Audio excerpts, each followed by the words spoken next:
தக் லைஃப் படத்தின் இசை வெளியீட்டு விழாவில் பேசிய கமல்ஹாசன் சார் தமிழில் இருந்துதான் கன்னடம் தோன்றியதாக கூறினார். அவரின் இந்த கருத்து கர்நாடக மாநிலத்தில் மிகப்பெரிய சர்ச்சையை கிளப்பியிருந்தது. கர்நாடக மாநிலத்தில் தக் லைஃப் படத்தின் பேனர்கள் கிழிக்கப்பட்டு போராட்டமும் நடைபெற்றது.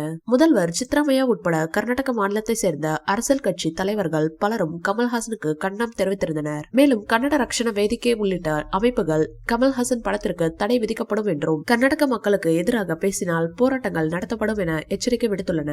சில கன்னட அமைப்புகள் கமல்ஹாசனுக்கு எதிராக சமூக வலைதளங்களில் பதிவிட்டு வருகின்றன. கமல்ஹாசன் சார் மன்னிப்பு கேட்கவில்லை என்றால் தக் லைஃப் படத்தை கர்நாடகாவில் தடை செய்வோம் என கர்நாடக அமைச்சர் சிவராஜ் தெரிவித்திருந்தார். இதனை அறிந்த ரஜினி சார் இன்று செய்தியாளர் சந்திப்பில் கமலை வெளுத்து வாங்கியுள்ளார். அதாவது மற்ற மொழிகளை நீ இழிவுபடுத்த நீ யாருடா, ஒழுங்கு மரியாதையா மக்களிடம் மன்னிப்பு கேளு என கண்டித்துள்ளார் ரஜினி சார். இந்நிலையில் தான் பேசிய கருத்துக்கு மன்னிப்பு கேட்க முடியாது என கமல் சார் தெரிவித்துள்ளார். கேரளாவில் நடைபெற்ற தக் லைஃப் ப்ரமோஷன் நிகழ்ச்சியில் பேசிய அவர், நான் பேசியவை அனைத்தும் அன்பு மிகுதியால் வந்தவை.